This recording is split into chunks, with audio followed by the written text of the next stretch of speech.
नमस्कार दोस्तों, देव education and news channel में आपका स्वागत है। जिस प्रकार हमने कल पिछली वीडियो में वर्ब्स के जो प्रकार पढ़े थे, मेन वर्ब के फ्रेंड और इनफ्रेंड पढ़ा था, ट्रांसिटिव और इंट्रांसिटिव पढ़ा था, उसी प्रकार हम इस वीडियो में क्या पढ़ेंगे, हेल्पिंग वर्ब के प्रकार पढ़ेंगे, हेल्पिंग वर्ब की परिभाषा पढ़ेंगे और उसके एग्जाम्पल समझेंगे आसानी से।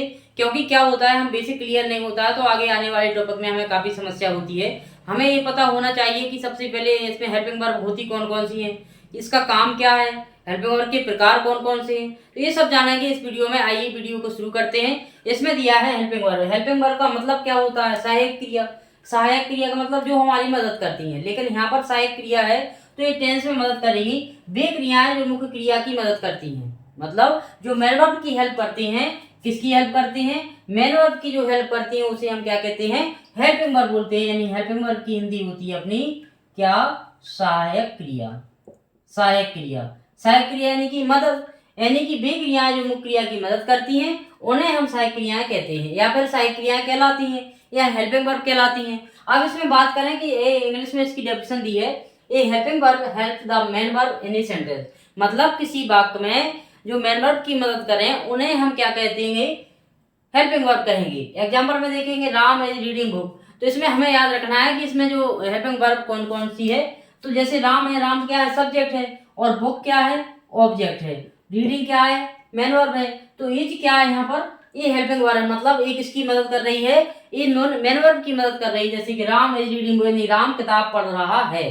तो ये मतलब क्या होता है कि जो मेन वर्ब की मदद करती है उसे हम हेल्पिंग वर्ब कहते हैं। ठीक है। अब इसमें जो प्रकार होते हैं कि हेल्पिंग वर्ब के प्रकार कौन कौन से होते हैं, वो प्राइमरी हेल्पिंग वर्ब होता है और मॉडल हेल्पिंग वर्ब भी होता है। तो प्राइमरी हम देखेंगे, दी help is forming tenses, negatives and question. मतलब किसी क्वेश्चन को या किसी टेंस को शो करने के लिए जो यूज की जाती है वो प्राइमरी हेल्पिंग वर्ब होती है। प्राइमरी हेल्पिंग वर्ब के अंतर्गत कौन कौन सी होती है उसके एग्जाम प्राइमरी के अंतर्गत कौन कौन सी होती है उसके एग्जाम्पल देखेंगे। बी के अंतर्गत एज रहती है, आर रहती है, एम रहती है, बॉय रहती है, बर रहती, बी, बीन और बीइंग। ये किसके अंतर्गत रहती है, प्राइमरी हेल्पिंग वर्ब के अंतर्गत होती है। इनका यूज टेंसेस में होता है, इनका आगे हम पढ़ेंगे। हैव का यूज जैसे हैज और हैव और हैड, ये क्या है, हेल्पिंग वर्ब है, यानी कि टेंसेस में यूज होता है उसके सब्जेक्ट के अकॉर्डिंग। और डू है, डज है और डिड है। तो ये सब क्या है, ये प्राइमरी हेल्पिंग वर्ब के अंतर्गत आती हैं, जैसे कि ये जो क्रम दिया गया है। अगला इसमें दिया है मॉडल हेल्पिंग वर्ब, यानी these words show ability, capacity and permission. मतलब क्या होता है, किसी ये क्या करती हैं, योग्यता बताती हैं, कैपेसिटी यानी क्षमता बताती हैं या अनुमति बताती हैं, या फिर एक बात और कहें, नेसेसिटी यानी आवश्यकता बताती हैं।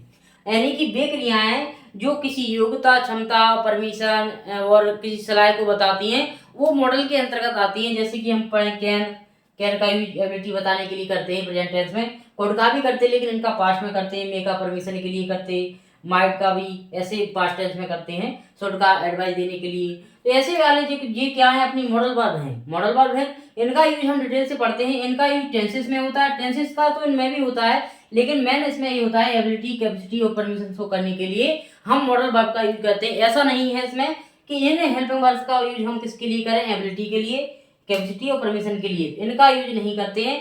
एबिलिटी, कैपेसिटी और परमिशन के लिए तो मॉडल वर्ब का यूज किया जाता है। और एचआरएम जो वर्ड दिया है इनका एबिलिटी बताने के लिए नहीं होता है, इनका यूज टेंसेस में होता है, नेगेटिव्स और कोई क्वेश्चन करने के लिए पूछा जाता है। इस प्रकार से करना है हमें। यदि आप पिछली वीडियो को देखना चाहते हैं और अपनी इंग्लिश ग्रामर का जो बेसिक क्लियर करना चाहते हैं तो आप हमारी प्लेलिस्ट में जाकर पिछली वीडियो को देखें और शुरू से ही देखें। आप वीडियो कई बार देखेंगे आपको समझ में आएगा। यदि आपको कोई समस्या होती है तो आप हमें कमेंट कर सकते हैं, उसको समाधान करने के लिए आपको अधिक से अधिक प्रयास किया जाएगा। और ऑफलाइन क्लासेस से जुड़ने के लिए आप हमारे देव एजुकेशन फ्यूचर यूनिवर्सिटी संस्था पर जुड़ सकते हैं और वहां ऑफलाइन क्लासेस का फायदा ले सकते हैं। ऑफलाइन क्लासेस में बैच प्रारंभ हो चुके हैं, जैसे होम साइंस है, अपना बायोलॉजी का स्टार्ट हो चुका है, इंग्लिश का स्टार्ट हो चुका है। तो आप जल्दी से जल्दी ज्वाइन कीजिए और ऑफलाइन क्लासेस से परीक्षा से संबंधित टिप्स एंड ट्रिक और जो अपना सिलेबस है वो भी कराया जाएगा। तो आप ऑफलाइन क्लासेस से जुड़ें। और यदि ऑनलाइन से आप बेसिक क्लियर करना चाहते हैं, ऑनलाइन से जुड़ने के लिए आप हमारे चैनल को सब्सक्राइब करें ताकि जो नई अपडेट होती है आपको सबसे पहले मिले। बेल आइकन जरूर दबाएं। बेल आइकन दबाने से ये होता है कि जो जैसे वीडियो अपलोड होता है या यूट्यूब पर जाता है तो सबसे पहले नोटिफिकेशन आपको जाता है ऊपर। तो उससे क्या होता है, हम वीडियो पहले देख सकते हैं और अपनी तैयारी को प्रॉपर्ली कर सकते हैं, भूलेंगे नहीं। इस प्रकार बेल आइकन दबाना ना भूलें, बेल आइकन जरूर दबाएं। और थैंक यू फॉर वॉचिंग। बहुत बहुत धन्यवाद।